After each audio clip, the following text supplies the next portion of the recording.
There we go. Hello, hello everyone. We are live here with Dr. McDougall. Only that today we have a special guest, Dr. Doug Lisle. And as many of you know, Dr. Doug Lisle is the psychologist for the McDougall Wellness Program and the director of research at True North Health Center. And Dr. Lisle has lectured at Stanford, Cornell, and many other universities, and of course is the co-author of The Pleasure Trap. And just an amazing book that I recommend for everyone. And more recently, he has started or founded the website Esteem Dynamics at esteemdynamics.org, which I will type later on in the chat. And I cannot recommend enough that you at least try once to make an appointment with Dr. Lisle, even if it's half an hour. It will truly change your life. I want to remind all of you that next week is Thanksgiving, and we will not have a webinar that next Thursday, but that would be a great time, if you have time, to go to drmcdougall.com, to his website, and look at past webinars, and you might want to watch one of the many webinars that we have done with special topics. I also want to remind everyone that in December, Dr. McDougall is doing one of his 10-day live-in programs in Santa Rosa, California. I attended that 3 years, let's see, a little bit over 3 years ago. And I cannot, again, just tell you how much that influenced my life, and I recommend that you try that. It's a perfect time of year. You go to the 10-day program, and then in January you're ready to start. Actually, you're ready to start the day you leave there. And we also have the Hawaii trip adventures in January, and all that, the Hawaii trip and the 10-day live-in program, you can sign up for that at his website, drmcdougall.com. So I would like to now welcome Dr. Lisle, who is in California, and we'll just have a very fun and exciting time together with questions that you all have submitted, which I have here. And if you want to submit any more questions, please type them on the chat. We'll do the best to get to as many as we can today. So how are you doing, Dr. Lisle? Great to see you.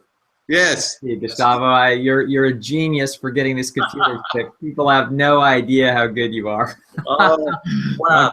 I'm glad we're up and running. That's great. Good. We are up and running, and I had a great time seeing you last weekend in Atlanta at the Remedy Food Conference. That was a great conference, and as usual, you presented a great lecture. You changed it, right, because of the time of year? Right, I sure did. Good. Well, very good. So today, before we start with the questions, I thought, we were talking a little bit earlier, that it would be a good time for you to just say a few words about this month of November and December, which is full of parties and dinners and all sort of situations for the holidays where many people will struggle. So would you just take a few minutes and talk about how we can navigate this time of year? Yeah, just probably a few simple ideas, and that is that we have what I call the religion of eating, which we go salad, vegetables, and then more concentrated food. And I would make sure you maintain that around Thanksgiving. So the notion is if you kind of go crazy, we don't go crazy on an empty stomach, going all for the rich foods. So that's I have done this before. So on Thanksgiving, I've eaten myself up to the gills, but because I started with the low density things, then it's not that bad. You really haven't gotten that far out of line. You're not even that uncomfortable. So that's a thing to keep in mind, particularly around Thanksgiving and the holidays. The other thing has to do with all of our relatives. This is not a time for us to be engaging in any arguments with these people. And so we just have the attitude that we're just, we're trying to do a pretty good job.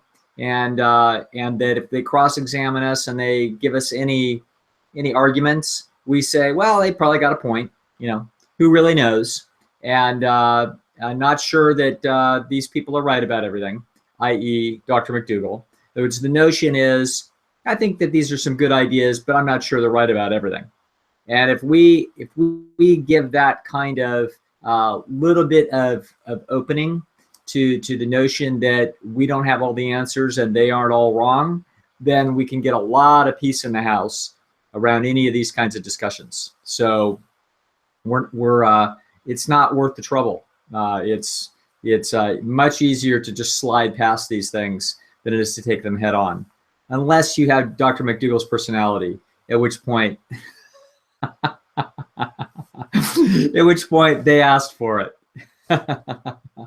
All right, so that's how I would deal with it. Very good, thank you. Yes, that's right. But Dr. McDougall, you just don't mess with him. No, that's it. Dr. Lisle, one of the people here is asking what this person can do if she is allergic to all sorts of beans and legumes. I know that Chef AJ, doesn't eat any because she's also allergic and is perfectly fine. So what do you say? Yeah, you just have to get your carbohydrate from other sources, so that you're going to need to make your life out of things like squashes and potatoes, and you'll have to see how you do with the grains. So beans are, that's occasionally a problem that people have. Most people have most problems with grains, and that's a much more common problem. So that's why for folks like this that have some difficulties, we have to move people towards squashes are a relatively underutilized source of complex carbohydrates, and so sometimes we have to learn about those and learn how to cook them and sort of get more into those, and that's how we get around that problem. Very good, thank you. One of the people that submitted a question says, just wondering, what are your thoughts on self-sabotage? Any helpful hints? Yeah, self-sabotage is there's sort of two things that I would say about this. The first thing is that most of the time when people crumble a little bit and they get off track, they will see this as self-sabotage, but it isn't self-sabotage. What's happening is that they're simply following the natural program that's inside animal nature. And the major guidance system that you have for food, whether you're a gopher or a horse or a human, your guidance system says eat the richest food in the environment. It's a very simple program. And so we can override that program, but only with a significant amount of cognitive dissonance. So a human being is sophisticated enough to have essentially two independent programs running at the same time in its brain. One of them is going to be the instinctual program that says eat the richest food in the environment. And the other is going to be the forebrain bundle that says, wait a second, I heard that wasn't such a good idea. All right.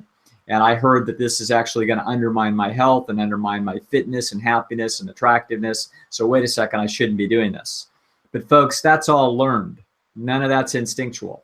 So the closest thing it comes to instinct is essentially that you're understanding that this is self-destructive in principle.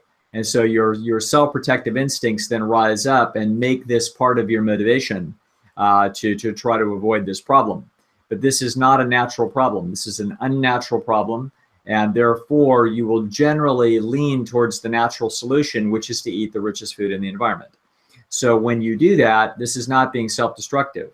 This just means that your determination to have your higher order brain function override lower order function is been compromised. Either you're tired, you've sort of had enough, you're too busy, you don't have enough time, etc. Or you, one other thing can be, incidentally, so the notion that says eat the richest food, it doesn't say eat the richest food, it says eat the tastiest food. Be really excited about that. Okay, so in other words, that's what's happening. That's the motivational system. That's a difficult problem. So I don't consider that self-destruction. I call that the pleasure trap. So that's simply that your normal motivational system has been hijacked, and it's very hard to unhijack it, but we can. We can do it with organization, diligent effort, good consistency. We can make the pull towards that solution less. Okay, so you can think about, for example, how difficult it is if you have a bunch of really rich, naughty food in the house. It's going to be very difficult to stay out of it because your natural tendencies are going to try to be to consume it. Whereas it's much easier to stay on a healthy track if there isn't any junk food anywhere nearby. You have to go all the way to the store or a restaurant to get it. So statistically, you're going to do a way better job. So that's the problem of the pleasure trap. Now, the person wants me to talk about self-destruction or self-sabotage. That's something different. That is actually a very different looking problem. And so let me describe what it feels like. What it feels like is I've succumbed to the pleasure trap, and part of me is disgusted with myself. And part of me says, well, then just forget the whole thing and just give me the entire half a gallon of ice cream and the heck with it. I'm just going to go for it. That's a self-destructive motivation. And so that self-destructive motivation comes about through a very elegant process where what we have, and this is what I describe this in a series of videos, but one of them is called the slow fast way, where we have a webinar on this so people can go back and consult it.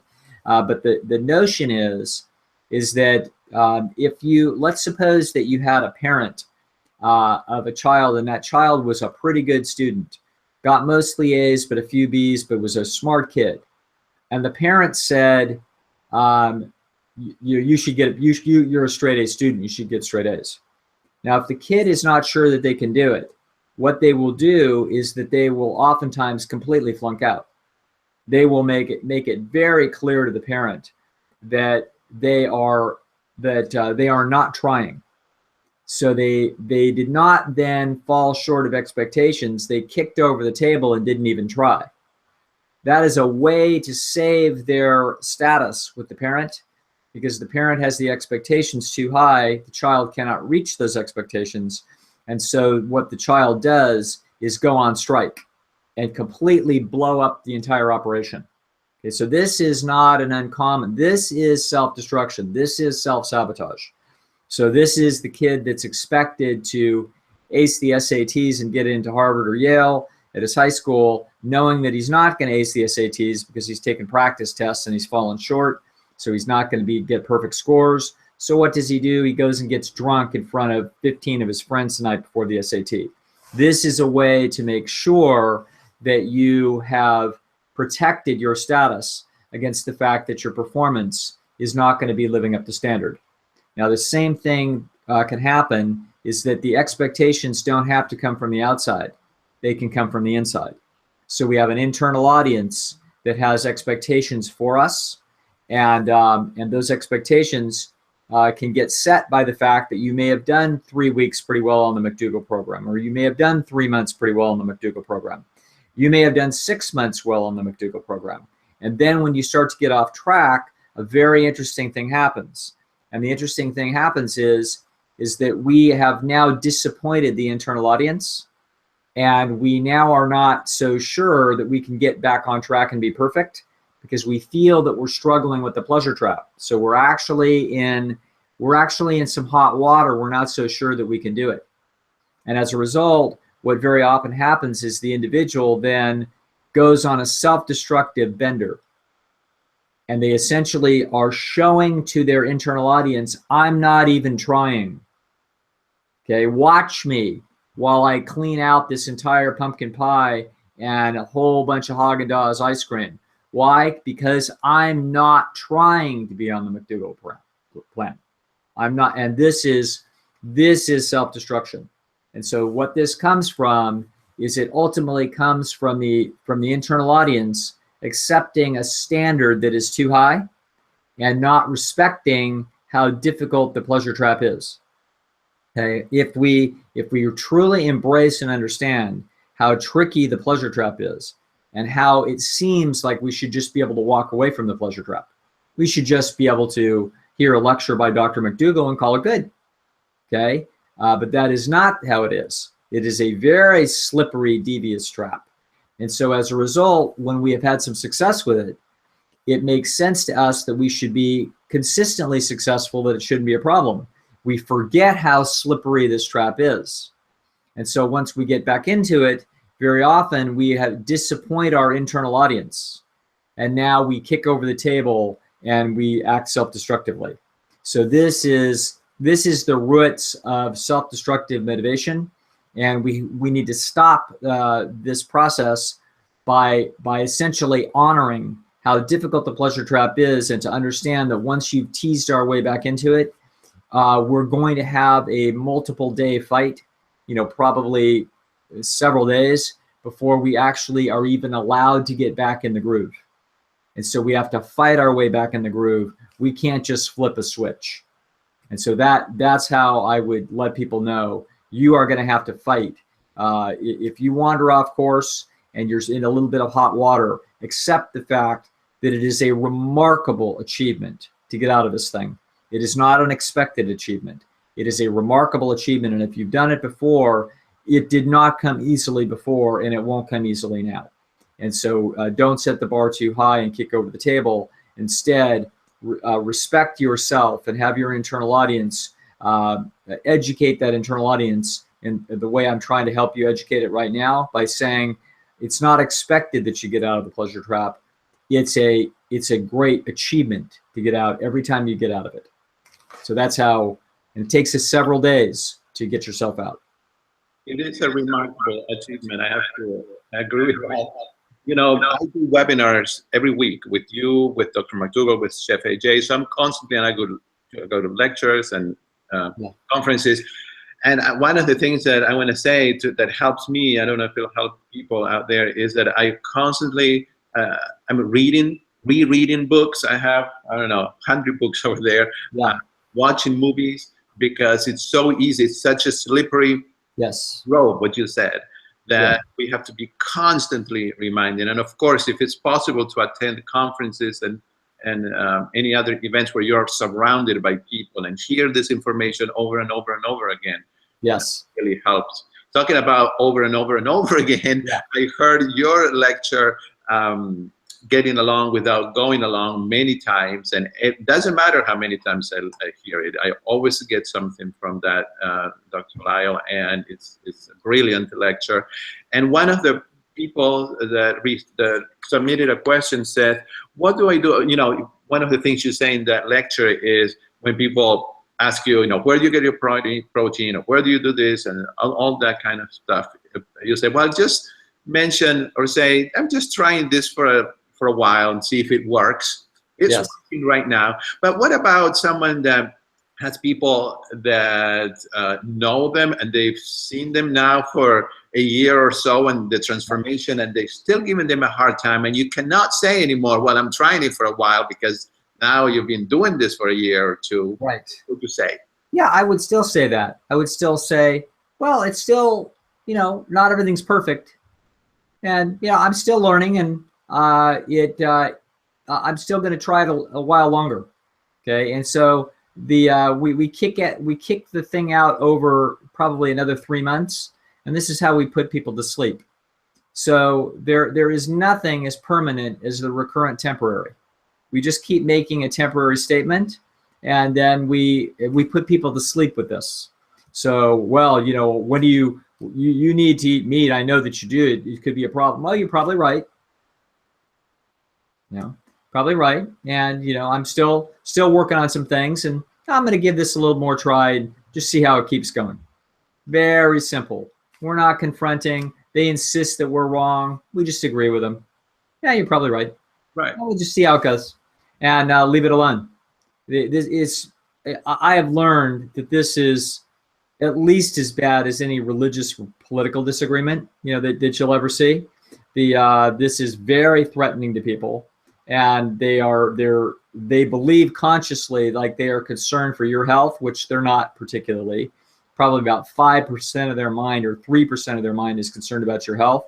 and 97% of their mind is concerned that you are doing something fancy that's fancier than they are, that requires conscientiousness and intelligence to do it, and that it's a demonstration of superiority. Okay, and they do not want you to get away with this, and so they will attack it. And the solution is to signal to them that we are not doing this to demonstrate superiority. So and to get out of the temptation that we are bringing this information to the village and that we deserve a whole bunch of credit. The truth is that this is great information, and the teaching gene that resides in all humans that wants to share information knows full well that if you share this information with them and they implemented it, they would unwind a tremendous amount of trouble in their lives, and then they should be kissing your feet for the rest of their lives. That's how it should be, but it's not going to be. Okay? And so as a result, we have to essentially learn our way around our own instincts that say, bring the information to the village, bring it to the village, get credit for it, bring it to the village, because this is how we demonstrate our worthiness to belong. And we have to essentially kick this particular one aside and just say, not sure about anything. Trying it out, interesting, seems to be working for me, not sure how it's going to go. And we just completely shuck and jive our way around this whole cross-examination. That's a very easy way to deal with things. Right, right. Yeah. Okay, now a funny question. Okay, Yes. so someone says, why is Dr. Lisle so adorable? Well, that's what my mom It's just a natural gift, right? Well, in the same way, I've got one cat that's kind of ornery and one cat that's kind of sweet. And some of us are born a little more ornery and some of us are born sweet. So you and I, Gustavo, were born sweet. Dr. McDougall, he was born a little more ornery, and that's just how it is. That's just how it is, people, okay? Yeah. There's no secret. Well, okay, so now back to another question. How long does it take to neuro-adapt to the taste of whole natural food without sugar, oil, and salt so that you actually enjoy it? When you relapse, do you have to start this process all over again from day one, or do your taste buds adapt quicker? Yes. Now let's talk about what happens. The research evidence would indicate that a true full-on neuroadaptation to whole natural food would probably be about 4 months. But that's not linear, folks. So you'll probably do 75 or 80% of that sensitivity in 30 days. So we actually see a lot of it within 10 days of the McDougall program. People probably are halfway out of the trap in 10 days, and then they spend the next, 110 days getting out of the rest of the trap. And that's how it works. That's how it works in AA. So in AA, the first 3 months are by far the hardest 3 months in AA. And then the person gets better and better at the process of staying out of alcohol for the next many years. But the most important action is going to take place in the 3 months. So the same thing is true with food, except food isn't as potent as alcohol. And so as a result, you will go an awful long ways in literally 2 or 3 weeks. So now, let's suppose that you've been doing a good job for a month and you've had almost nothing naughty, or you haven't had anything naughty at all in a month. And now you have, a piece of my infamous carrot cake. Are we starting from zero now? No, we are not. We are almost where we were before we had the carrot cake. In fact, we are very, very close. Here's where we're not, though. So in terms of the neuroadaptation of the tongue and the olfactory system, you haven't lost hardly any ground at all, if any, from some transgression. But that's not the problem. The problem is that we now have a memory in the system. So your motivational system is essentially run by memories. Your motivational system is actually run by an interaction of 3 things. Number one, you have the general motivational mechanism that sits inside of every human. So you want to be at a certain temperature. You need certain kinds of foodstuffs of different kinds of textures and nutrients. So that's why you like sugar, fat, and salt, etc. And you don't like wood because you're not a termite. See, you're a human. So you don't want to be living at 20 degrees Fahrenheit. You don't want to live in the water anywhere.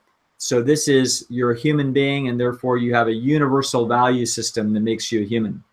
There's going to be two sources of data that come in and that value system, or your mind, essentially makes decisions on. Those two sources of data are, number one, your immediate sensory inputs. So just like any other animal, you use your five senses to determine what your environmental circumstances are to help you make decisions. This is why, for example, if you walk by Cinnabon and you smell it, it's a problem, because your system is designed by nature to use its immediate contact with the environment as the primary data source for making decisions. There's a secondary data source that it uses. The more sophisticated the animal, the more memory circuits it has. So human beings have phenomenal memory circuits. So they can remember what something tasted like that they haven't had in 25 years. And so they can remember where a little store was located, where they met a friend of theirs for the first time, a record store on Pico Boulevard in Los Angeles when they were 16. And they can remember it very well. That's not something that other animals can do. And so we have that's a big reason for your huge brain, because a big memory system essentially enables you to estimate your environmental circumstances more accurately than another creature that doesn't have a big memory system. So there is a good chance that that record store is still there. It's still on the same side of the street that I remember.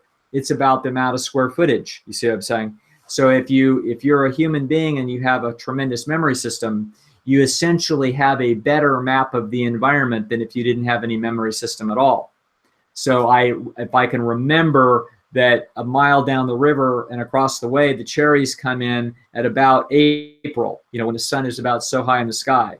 That's a fantastic memory system to add to the immediate sensory environment, the immediate sensory information. And between those two things, the internal computer figures out what's the right move. If you were just dealing with immediate sensory information, you would essentially lose all the value of being able to compute things that you can't see into the equation. But you can remember things that you can't see. And so it is, in fact, memories and immediate sensory information come together to compete with each other and interact with each other to come up with what you should be doing. This is a very long explanation to the following issue.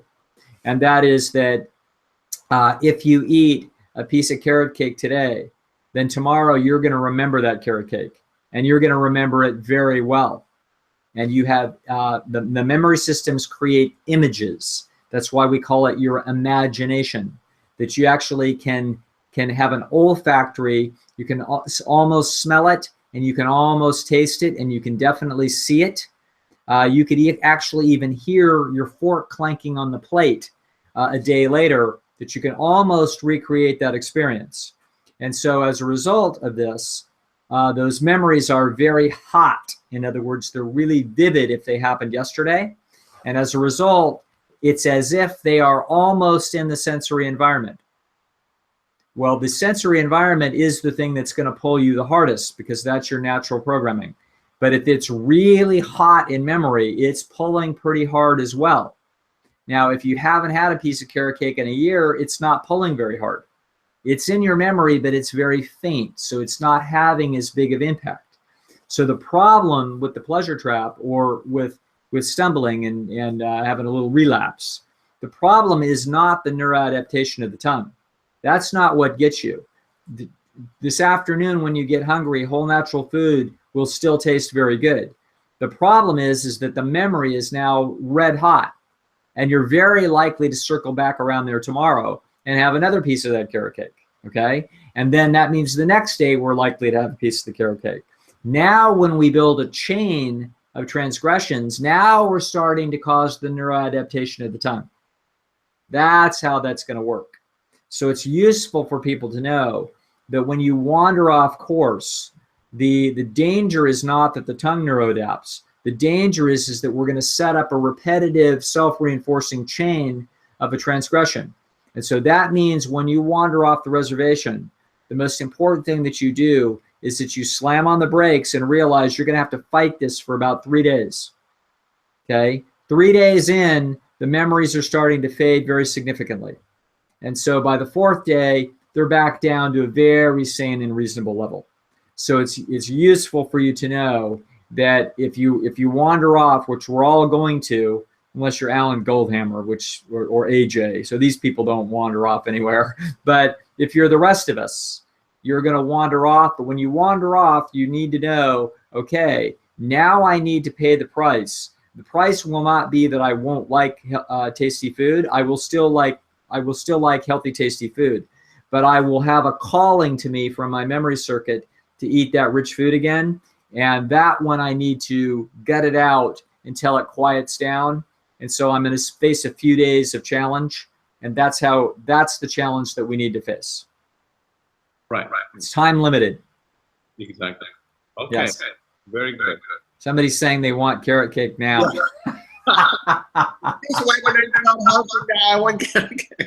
Yeah, it's entertaining because it shows you how good the human imagination is. That's right. So even with words, you can activate these things very effectively, which means if words can do it, you can only imagine what a recent sensory experience can do. And that's why that's the real source of the problem. Exactly. Yeah. Dr. Lisle, someone here says that they have reverse diabetes, but now seem to have hypoglycemia. Is there a higher fat diet that is healthy to eat, as my doctor says that I should lower carbs? You should be talking to a different doctor. No, if you're hypoglycemic, the hypoglycemic, chronic hypoglycemia, I don't know even exists. So temporary hypoglycemia can exist, but that's usually as a result of a little bit of a sluggish liver not kicking out glycogen that effectively. So we don't, there are things that we would do.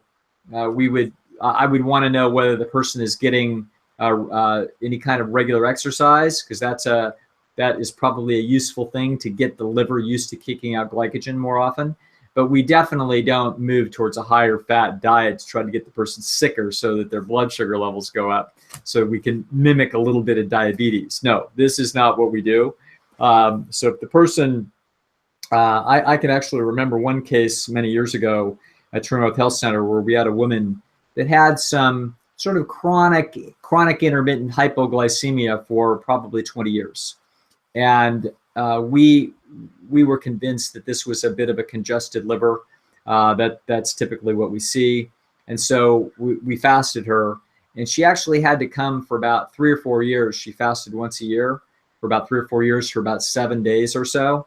And it was finally on the 4th water fast that there was some kind of a resolution. And then the problem was resolved and never came back. So we got multiple year follow-up on her, and the problem was over. So this is so that the solution is not to eat, quote, a fatty diet. That's the wrong way to go. But this is a very good question for Dr. McDougall, either in a webinar or on an email.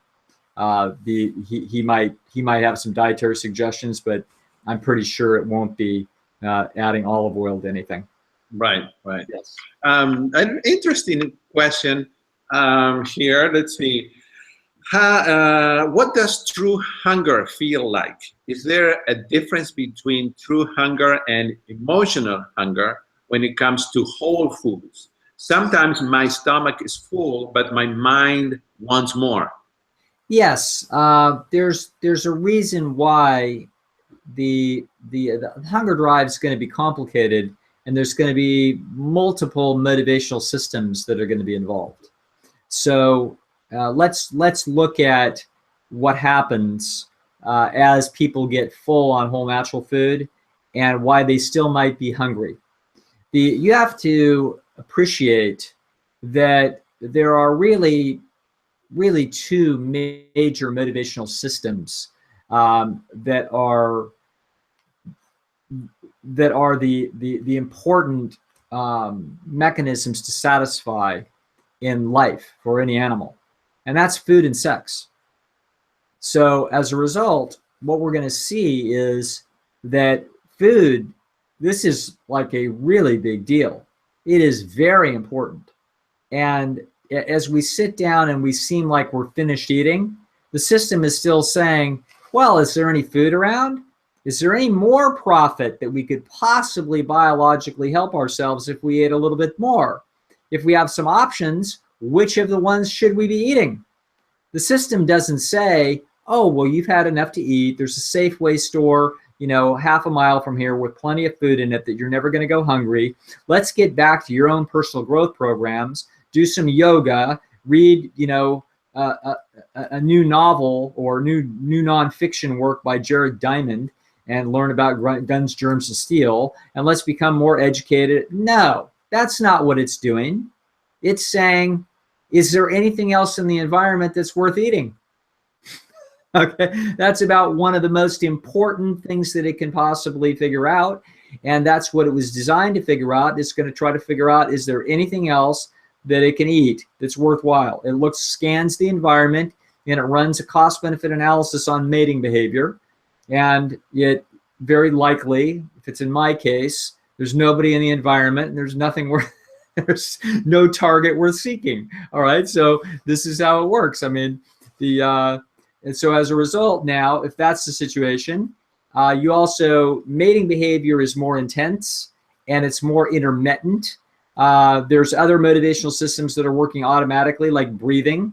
They're working automatically and constant, but eating is probably the main, most intense, biggest time factor that animals do. And so in the wild, you will find that the majority of animals' time is spent procuring food. And in fact, that's actually true of humans in the third world. Humans in the third world spend most of the days of their life, most of the hours of their existence, doing things related to getting more food.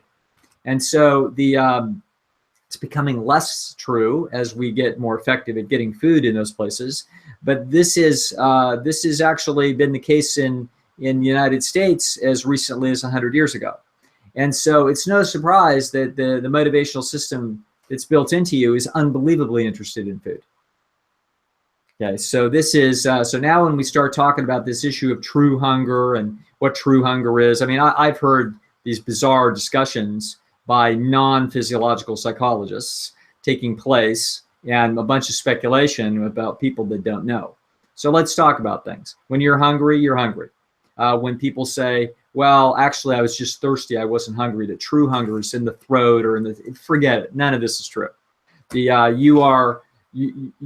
The system would not be so stupid as to not know when it's hungry. You see what I'm saying? You don't say, oh, well, gee, I made a mistake. I'm scratching my elbow, but I forgot to breathe. I don't know why, but I had this motivation to scratch my elbow. And that's not true elbow scratching. Actually, I should have been breathing instead. No, the motivational system can't possibly be sent off track and be that stupid. These systems are literally 1 billion years old. They are infallible. So when you feel hungry, you're hungry, not thirsty. That's how that works. Now, when you are reasonably full, what's happening is that the motivation for eating is dropping, as it should. Okay, that's all fine. So, and now what we're going to find is that people are really not interested in cramming their stomach full of carrots. That's not what happens. We very clearly see that people's motivation to continue eating even whole natural foods. What do you mean by whole natural foods? Well, I've had this discussion with at least 500 people. Let me tell you what the whole natural foods are that they're eating when they're already comfortably full. Dates, nuts, isn't almond butter a whole natural food? In other words, what? It's fun watching you nod your head, Gustavo. There's a little too vigorous of nodding. And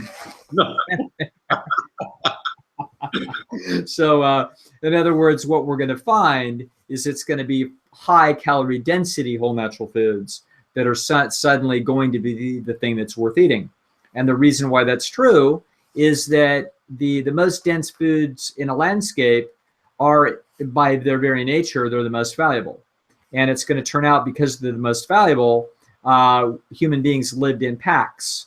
And so you can assume that if there's a bunch of valuable food around, the other people are going to eat it, and it's going to be gone before you know it.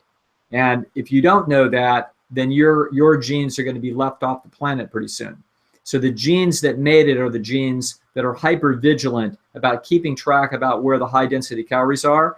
And even if you are full, cram a few more in, because they're not going to be here by the morning. See?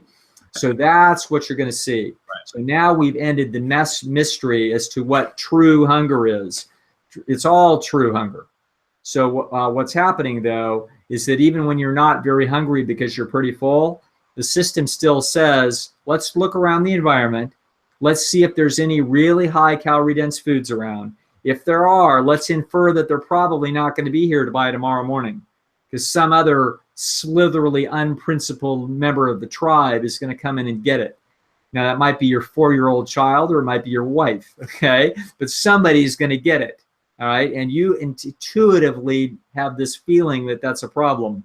And so you're designed by nature to swallow all of it that you can, up to the point where you feel almost slightly ill. And this is why we don't want a lot of that rich food in your environment. Okay, that rich food hanging around after you were fully satiated would have been a relatively rare event in the Stone Age. And so your circuit says cram it in there until you're all the way to the gills, if it's there. And so if you have it around constantly, you've now put yourself in an unnatural environment. And what we're going to observe then is an unnatural eating pattern that's going to be taking place, where we're going to be cramming ourselves to the gills every night if the stuff's around. Right. That's the problem. Okay? Very good.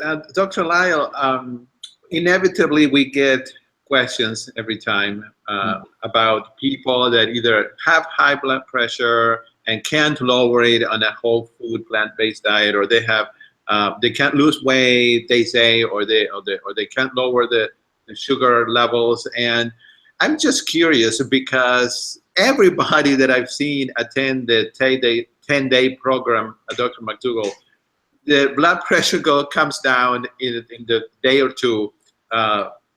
They lose weight.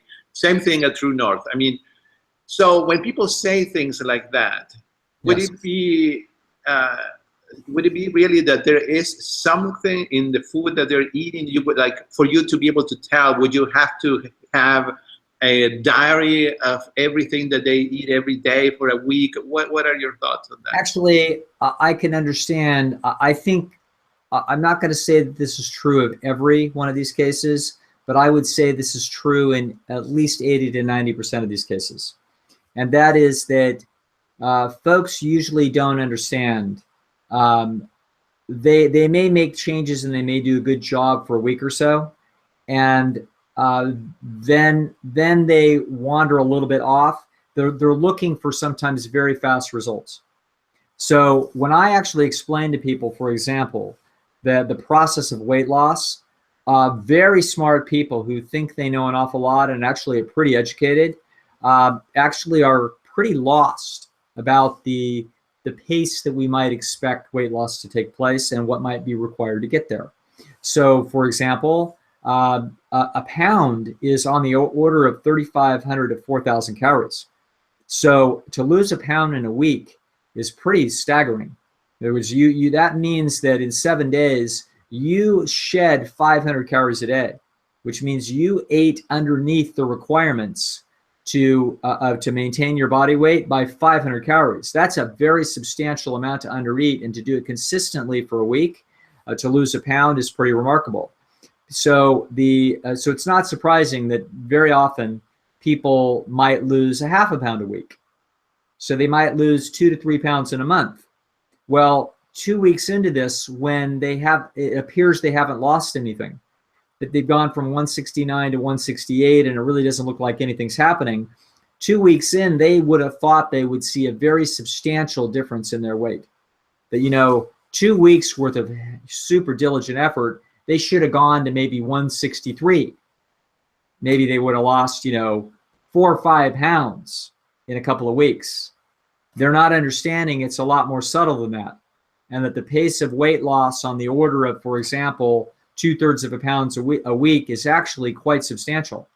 And so in a year at that rate, you'd lose 35 pounds. That's a tremendous change in somebody's life.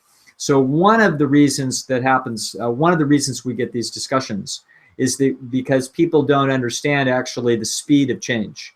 Sometimes, and the thing is Dr. McDougall will talk about situations where sometimes the speed of change is dramatic and very fast. That is true.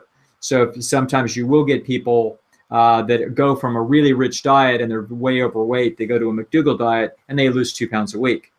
But a lot of our people are not going to go from a horrendous diet to a good diet. They're going from a pretty darn good diet to a little bit better diet. So we're not going to expect 2 pounds a week weight loss. We're going to expect 2/3 of a pound a week. And 2/3 of a pound a week, if it's not stacking up to your expectations 2 or 3 weeks later, you quit on it. And you're like, well, what's the point? Now I'm going to go out with my husband and I'm just going to have that such and such that I always like here. Well, now you just had a little dose of sodium and a little dose of fat and you absorbed a little bit of water and you get on the scale and now it says that you haven't lost any weight in 3 weeks. Now you may have. You may have lost 1.5 pounds, but now you can't tell because you just wandered off the reservation for 5 minutes, got a little extra sodium in you, and now you're demoralized. So the problem is that going from B work to A work, which is a lot of times what's required. Sometimes people have lost 40 pounds and they hit an equilibrium. So they were 229 and now they're 189.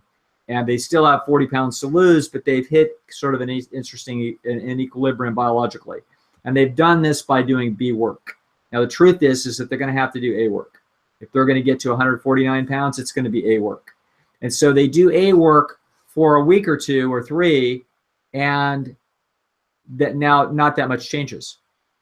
So the speed of change isn't that fast and they get demoralized. So I think that isn't the only reason. There are people that may have other issues and that their situations may be individually trickier. But I will submit to you that of all the counseling I've done in all the years, that is the biggest mistake.